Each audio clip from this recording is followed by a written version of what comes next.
سیاست که خدا کېږي او سیاست کې څوک دا نه ګوري چېرې تا مخالف ټول تقسیم کوو، هغې کې ګوري چېرې وګټله چا. پرویز خان بیس کیمپ کې موجود دی او د هغې سرګرمیانو ته په کوم نظر ګورئ؟ سلیم بھائی، پرویز خان چې کوم امانګل کې کوم موجود دی ګمبد هاوس کې هلته مورچه یې سنباله کړې ده، هغې ټول دورس نتایج دي چې هغه ټول عیسی خټک ته خپل زوی ته حاصل دي. پرویز خان چې دی څومره هلته وفود راځي، هلته شمولیت یې ورسره کېږي. بل دا نور سیاسي جماعتونه چې کوم شمولیت یې کېږي نو مخامخ راشي چې مخامخ راشي نو هغوی زر همغه کلاړي پسې لاړ شي، وکټ پسې لاړ شي، همغه وکټ راماته کړي.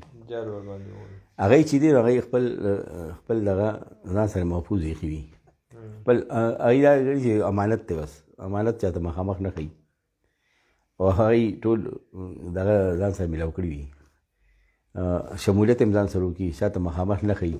هغه ډېر زیات کار کړی دی. او زه یم چې پرویز خان مطمئن دی، خپل زوی مضبوط سټینډ، خپل مضبوط پوزیشن باندې چې کوم ودرولی دی تحصیل نظامت نوخار باندې، هغې دې سره مطمئن شوی دی چېرې ما داسې مقام ته عیسی خټک رسولی دی، سیاسي پوزیشن مې داسې رسولی دی چېرې دلته اوس بیلات نشي میلاوېدی.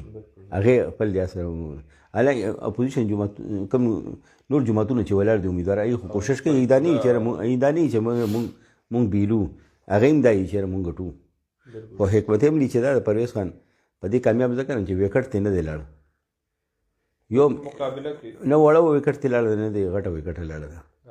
او دا مونږ چې کوم ګورو حالاتو ته، نو خاص کر چې کوم نور امیدواران دي سره کوم اهم کلاړیان سره یا ولاړ دي، نو زه هم دا درې څلور دي چې دا ډېر زیات اهم دي. او دې کې ډېر کلاړیان چې دي نور جماعتونو نه پرویز خان راماتولی شي. او بل هغې کې